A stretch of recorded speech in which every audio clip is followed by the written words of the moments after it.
Welcome to Civics and Coffee. My name is Alicia, and I am a self-professed history nerd. Each week, I'm going to chat about a topic on U.S. history and give you both the highlights and occasionally break down some of the complexities in history and share stories you may not remember learning in high school, all in the time it takes to enjoy a cup of coffee.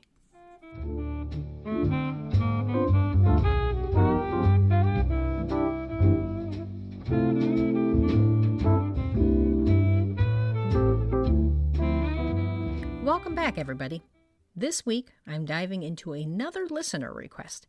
Brody asked that I cover the first man to walk on the moon. And if you follow the pod on Instagram, you may have seen a picture of his request. It was super cute. Definitely go take a look if you haven't already.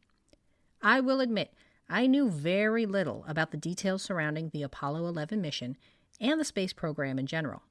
It wasn't a topic covered in depth in school, and so when I received Brody's suggestion, I knew I would be in for a whole new level of education. And let me tell you, there was a lot that went into successfully sending a human being into space, including inventing brand new math. Seriously. So, how in the heck did we get a man on the moon? And why did we start the space program? Grab your coffee, peeps. Let's do this. Upon touching the lunar surface for the first time, astronaut Neil Armstrong proclaimed, "That's one small step for man, one giant leap for mankind." Apollo 11 was the sixth manned flight to the moon and the first to have men walk on the lunar surface. However, America's mission to put a man on the moon did not start and end with the Apollo program. In fact, Americans' fascination with and dedication to space exploration started a decade earlier and took a series of trial runs and experiments before getting to the point where trustworthy newsman Walter Cronkite would be speechless on national television. And though I thought about just focusing on the Apollo 11 mission itself, I found the run-up to the launch and exploration of the moon incredibly fascinating. Plus, I think it's always important to provide a little context to really paint the picture as to how America got on the moon in the first place. So, prepare yourselves. This will definitely be a two-parter. NASA, which stands for National Aeronautics Space Administration, was officially established on October 1st, 1958, in response to the Soviet Union's space exploration program. In the middle of a geopolitical competition known as the Cold War, America was dedicated to showcasing their advances and superiority in an effort to attract countries to follow their lead. The Cold War, a fascinating and scary time during history, which will be covered in a future episode, was primarily a race and contest between two dominating world powers and economic systems, the Soviet Union and communism versus the United States and capitalism. This war focused on influence and dominating the world stage, and differed from other wars like those combating dictatorships in that no bullets would be fired, hence the term Cold War. Since it was a competition of ideas and influence, it helped feed a contest of scientific achievements and would inspire what would become known as the space race. At the start of this marathon, it looked as if the Soviets might win, launching an artificial satellite known as Sputnik 1 on October 4th, 1957. It successfully orbited the Earth for 3 weeks before its batteries died and it ceased transmission, eventually falling back into the atmosphere some 2 months later. However, the success of Sputnik scared those in power in the United States. The prevailing argument was if the Soviets were able to launch a satellite that could orbit over the United States, it was only a matter of time before they had nuclear weapons doing the same. And it was this crisis of confidence, in part, that led to the founding of NASA and the commitment to upstage the Soviets in space exploration. NASA wasn't the United States' first venture into exploring the cosmos. Its predecessor, the National Advisory Committee for Aeronautics, or NACA, was established in the early part of the 20th century, and since the 40s had been researching rockets and artificial satellites. After the success of Sputnik, and with the push of the Eisenhower administration, NACA put together a special committee on space technology that advocated for a program dedicated to the, quote, research and development for the conquest of space.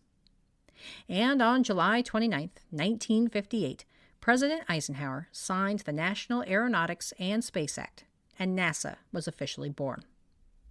The first space project from NASA was the Mercury program. Announced on December 17, 1958, Mercury's goal was to put a man in space, preferably before the Soviets. But who would take on this historic and never-before-filled job? NASA was creating a position that had never before existed: astronaut. Also, funny side note, the Americans chose the title astronaut to differentiate themselves from the Soviets, who used cosmonaut, because of course they needed to be different. So, who would be the ideal candidate for this new career of astronaut? NASA representatives knew a few things would be absolutely required of their applicants. They had to be used to the idea of danger and be able to cope in high-pressure situations. So, they looked around at the jobs already in existence to determine which positions would lend itself to the ideal temperament. Jobs like submariner, deep-sea divers, and test pilots were all considered, as were other less serious suggestions such as midgets, their words, not mine, due to their small size, women, apparently for their fortitude, and Buddhists for their ability to exist in long lapses of time in a trance-like state. Weird.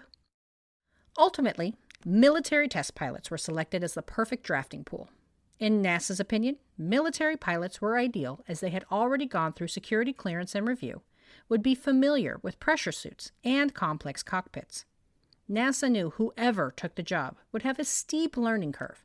The more familiar they were with the overall mechanics, the better. So, what else was required in order to apply to the NASA space program? Anyone interested would be required to have logged 1,500 hours of flight time, graduation from a test pilot school, be in excellent physical health, be between 25 and 40 years old, could be no taller than 5'11", and have a degree in engineering or the equivalent. And if you met these minimum qualifications and were selected, your salary as a NASA astronaut would be between $8,300 and $12,700 per year. Adjusting that for inflation, that's between $75,000 and $114,000.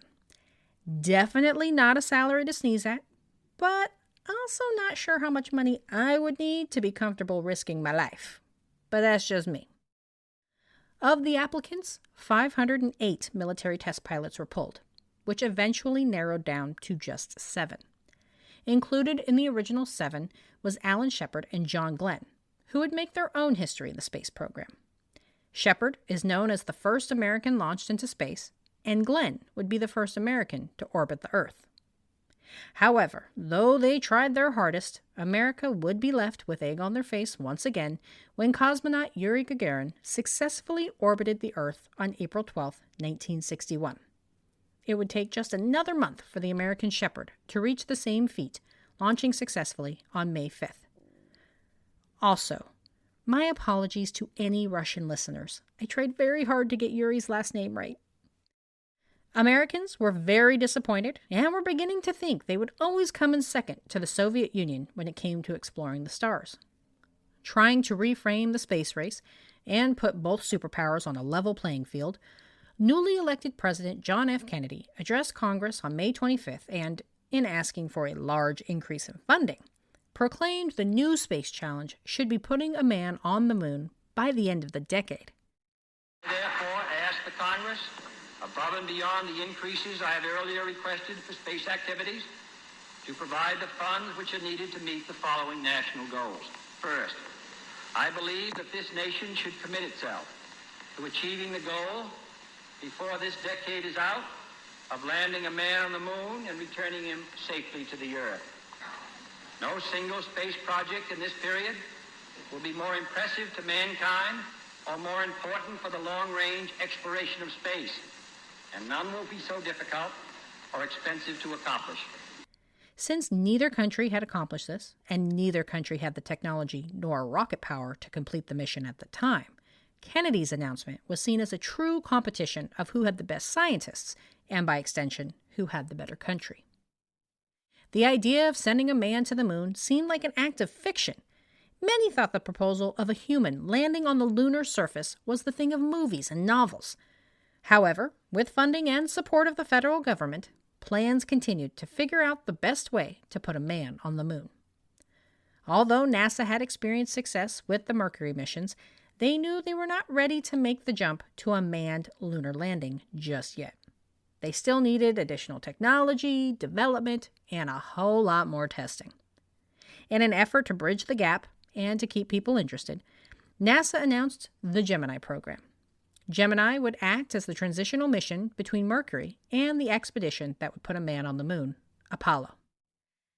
Gemini would start testing technologies that would make a moonwalk possible, such as an operational spacecraft.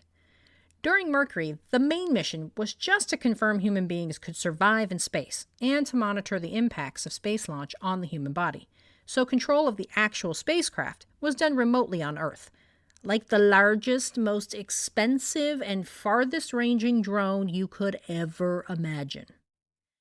Now that NASA knew human beings could survive in space without facing direct harm, Gemini had to ensure human and machine alike could survive extended periods in orbit and return safely. Gemini's missions included the first spacewalk and testing of rendezvous and docking maneuvers, a key element needed to ensure Apollo would be successful.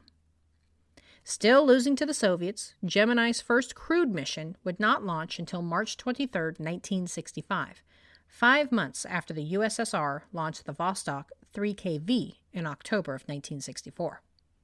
However, NASA kept their eye on the long game, the first to the moon, and successfully completed 10 missions, all of which vitally important in building the road for Apollo. And successful it was. Now the Gemini had perfected maneuvers and extra-vehicle activity, known as EVA, or basically astronauts doing activities outside of their craft. It was time to make practice runs under Apollo. As I mentioned earlier, Apollo 11 was actually the 6th manned mission of the Apollo program. Before the men selected could step onto the moon's surface, a number of other strategic mission goals had to be met in order to proceed. In the run-up to Apollo 11, NASA tested the Command Service Module, known as the CSM, for lunar orbit and a dress rehearsal of the Apollo 11 mission with everything except the actual moon landing. NASA was all about testing and retesting to ensure its safety and capabilities in space. This is not to say Apollo was perfect. Unfortunately, on January 27, 1967, during a dress rehearsal for launch for Apollo 1, initially known as AS-204, a cabin fire sparked and killed all 3 crew members on board: Virgil Gus Grissom, Ed White, and Roger B. Chaffee. While others had perished during other testing phases of the program, Apollo 1 was a shock for the nation and a major blow to NASA, as the accident occurred on board the launch pad in the command module, putting the idea of manned lunar landing in serious jeopardy. The tragedy of Apollo 1 spurred investigations, both by Congress and internally at NASA, to determine the cause of the blaze and to put in fixes to ensure it never happened again. Manned flight crews were suspended 20 months while the various hazards were addressed. However, by October 1968, space flights recommenced, making way for Apollo 11 just under a year later. Be sure to tune in next week as I talk about the gentlemen who made up the mission crew of Apollo 11, talk about more science than I think I'm qualified for, and share the amazing and jaw-dropping story that is the moon landing. I'll see you all next week. Thanks for tuning in, and I hope you enjoyed this episode of Civics and Coffee. If you want to hear more small snippets from American history, be sure to subscribe wherever you get your podcasts. Thanks for joining me, and I look forward to our next cup of coffee together.